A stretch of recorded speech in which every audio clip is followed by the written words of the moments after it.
Hello students, myself Manoj Kumar Sharma, Assistant Professor, Kothar Management Training Institute, Vatika. Students, today we will be teach about the backward childs. सबसे पहले इसका अर्थ जानेंगे कि what is the meaning of backward child. पिछड़े बालकों से क्या आशय है।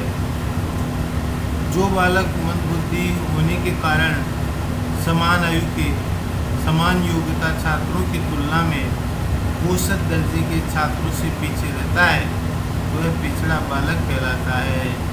पिछड़े बालक मंदबुद्धि हो ये आवश्यक नहीं, क्योंकि कई बार ऐसा भी होता है कि वह अपना अटेंशन ध्यान कक्षा में नहीं दे पाता है और जो कक्षा में पढ़ाया जाता है तो बार बार उसका कंसंट्रेशन डिप होता है, बार बार वो दूसरी तरफ देखता है, दूसरे छात्रों से बात करने की कोशिश करता है और वह अधिगम ग्रहण नहीं कर पाता है। इससे ये नहीं कहा जा सकता कि वह बालक मंदबुद्धि है, क्योंकि ये आवश्यक नहीं है, ऐसा विद्वानों ने माना है। दूसरी बात हम करेंगे, विद्यार्थियों, यदि प्रतिभाशाली बालक की शैक्षिक योग्यता अपनी आयु के छात्रों से कम है तो इसे भी पिछड़ा बालक ही कहा जाएगा, ऐसा विद्वानों के द्वारा कहा गया है और मनोविज्ञान की पुस्तकों में इसका विवेचन किया गया है। आगे हम बात करेंगे कि दूसरी तस्वीर देखिए, बैकवर्ड और फॉरवर्ड। दो प्रकार के जो है बालकों की अगर श्रेणी बनाएं तो ये दो प्रकार के बालक होते हैं, एक तो पीछे जाने वाले बालक और एक आगे जाने वाले बालक। आगे आपने देखा होगा कि जो है आगे जाने वाले बालक वैसे प्रतिभाशाली माने जाते हैं, फ्रंट सीट पर बैठने वाले बालक, और एक होते हैं बैक बेंचर्स, जिनको कई प्रकार से विषयों का सब्जेक्ट फोबिया होता है, विषयों का डर होता है। उनको ये होता है कि कहीं अध्यापक मुझसे किसी प्रकार का कोई प्रश्न नहीं कर ले वह, तो इसलिए वह पीछे बैठने की कोशिश करता है। अध्यापक के आने पर वह जो है ध्यान नहीं देता है, कक्षा में पढ़ाई गई बातों को केंद्रित नहीं करता है। तो कई बार स्वास्थ्य के कारण से, व्यक्तिगत कारण से और निजी कारणों से भी ये माना जाता है कि प्रतिभाशाली बालक के साथ अगर ऐसी इस प्रकार की स्थिति हो तो वह भी पिछड़ा ही माना जाएगा। इसके बाद में बात करते हैं परिभाषा की। परिभाषाएं, सबसे पहले बर्ट ने कहा कि पिछड़ा हुआ बालक वह है जो अपने विद्यालय जीवन के मध्य समर्थ है, यानी जो कक्षा में अध्ययन कर रहा है उस कक्षा के बालकों से उसकी औसत बुद्धि कम है, वह अधिग्रहण नहीं कर पा रहा है, वह किसी सब्जेक्ट के एक विशेष प्रकार की समस्या से ग्रसित है, लेकिन भय के कारण वह अध्यापक से पूछता नहीं है, न बराबर वाले छात्रों से वह जवाब लेना चाहता है। तो इस प्रकार से वह विद्यार्थी जो इस प्रकार से व्यवहार करता है तो वह पिछड़ा बालक ही कहा जाएगा। दूसरी परिभाषा जो है वो दी थी सोनल ने। उन्होंने कहा था कि पिछड़ा हुआ बालक वह है जो अपनी आयु के अन्य बालकों की तुलना में अत्यधिक संबंधित दुर्बलता का परिचय देता है। शैक्षिक दुर्बलता का परिचय देता है, यानी कुछ पढ़ाया गया, गणित के सवाल हल करवाए गए या अंग्रेजी के कोई शब्द दिए गए, हिंदी के वाक्यांश दिए गए, मुहावरे दिए गए और वह उनको सही ठीक ढंग से नहीं कर पाता है तो वह उसकी दुर्बलता है। और ऐसी दुर्बलता वाले बालकों को सोनल ने पिछड़ा हुआ बालक कहा है।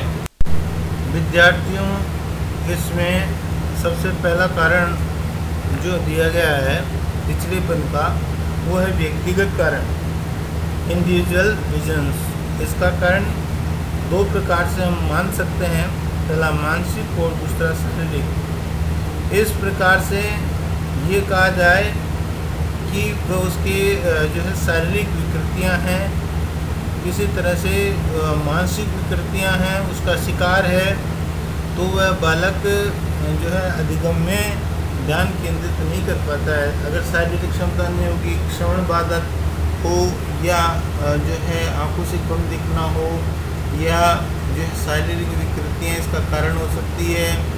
वह जो है कई और कारण होते हैं जिसके कारण से पारिवारिक कारण हो सकते हैं, सामाजिक कारण हो सकते हैं, जिनके कारण से वह पढ़ाई में ध्यान नहीं दे पाता है और पिछड़ेपन का शिकार हो जाता है।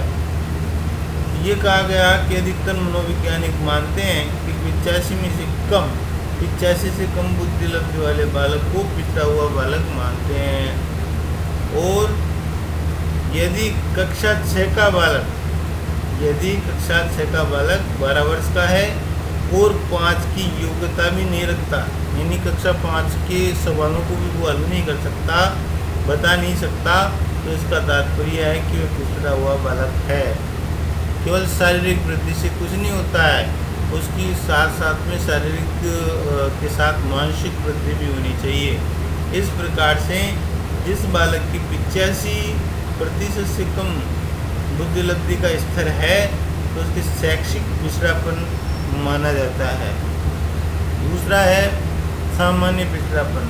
सामान्य पिछड़ेपन में जो विद्वान बात करते हैं वो इस प्रकार से कहते हैं कि इसमें कोई विशेष कारण उनके नहीं होता है, केवल उनकी लापरवाही, समय पर काम नहीं करना और मित्रों के साथ घूमना, कालांश में नहीं पढ़ना, प्रतिदिन विद्यालय नहीं जाना, आज्ञा पालन नहीं करना, गृह कार्य नहीं करना, इस प्रकार से वह जानबूझकर जो है स्वयं का नुकसान करते हैं और पढ़ाई के स्तर को बाधित करते हैं और पिछड़े हुए स्तर के अंतर्गत वह उनकी गणना होती है। अब है सामूहिक कारण। सामूहिक कारण में यदि कोई भी बालक है जो 2 विषयों से अधिक, ये सामान्य पिछड़ेपन में जो बालक एक या एक से अधिक यानी 2 विषय में पिछड़े हुए होते हैं, और कुछ बालक ऐसे होते हैं जो समूह में उनकी एक समस्या रहती है, जैसे गणित है, अंग्रेजी है, विज्ञान है, इस प्रकार के अगर उनमें कमी है तो एक वो उनका उस विषय के प्रति रुचि नहीं होना सामूहिक कारण माना जाता है। इस प्रकार से विशिष्ट जो बात करते हैं कि विशिष्ट क्या होता है, तो विशिष्ट का तात्पर्य हुआ कि जो बालक एक या एक से अधिक यानी 2 विषयों में पिछड़े हुए होते हैं उन्हें विशिष्ट पिछड़े हुए बालक कहा जाता है। अब इनकी पहचान किस तरह से की जाए कि पिछड़ेपन की पहचान का सबसे पहला है, इन्होंने बिंदु दिया परीक्षण के माध्यम से। पिछड़ेपन की पहचान के लिए छात्रों की शैक्षिक उपलब्धि को मापना पड़ेगा। यदि एजुकेशन को हम देखें तो छात्र की आयु के अनुरूप सभी विषयों में उसकी उपलब्धि का औसत होता है। और अगर दूसरे शब्दों में वैज्ञानिकों के अनुसार कहें तो शैक्षिक दृष्टि से बालक या विद्यार्थी के अर्जन को शैक्षिक लब्धि कहते हैं। शैक्षिक लब्धि यानी EQ का अर्थ है कि छात्रों का स्कूली विषय का ज्ञान उसकी आयु स्तर के अनुसार है या नहीं है, इस बात का परीक्षण किया जाता है। और विद्यार्थियों, आपने पूर्व में भी पढ़ा होगा, लेकिन मैं आपको वाकयात ये भी बता देता हूँ कि शैक्षिक लब्धि ज्ञात करने का क्या सूत्र होता है। इसमें शैक्षिक आयु बटा वास्तविक आयु इंटू 100, इस प्रकार से इनकी गणना की जाती है। और ये जो शैक्षिक आयु है ये इनके विषयों का ये औसत माध्यम होता है जिनसे वह अध्यापक उनकी गणना करता है। तो इस प्रकार से शैक्षिक आयु से तात्पर्य यह है कि परीक्षण में कोई बालक जितने अंक प्राप्त करता है उतने अंक जिस आयु विद्यार्थी के आने चाहिए वही उसकी शैक्षिक आयु या एजुकेशनल एज कहलाएगी। तो इस प्रकार से विद्वानों ने ये सूत्र बनाया।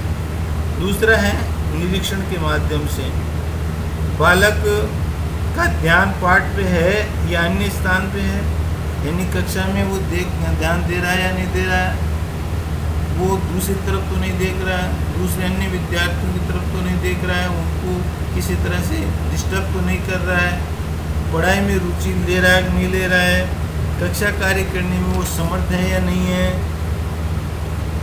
और इसके अलावा ये भी आपको देखना है कि हीन भावना से दबा हुआ रहता है। कई बार क्या होते हैं कि जो बालक बहुत ज़्यादा कमज़ोर होते हैं, वो कक्षा में एक विशेष प्रकार से जो है डरते हैं और दूसरे अन्य बालकों से बात करने में भय लगता है।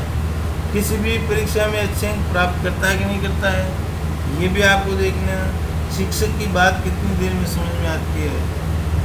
तो दो प्रकार के बालक होते हैं, एक फास्ट लर्नर्स होते हैं और एक स्लो लर्नर्स होते हैं।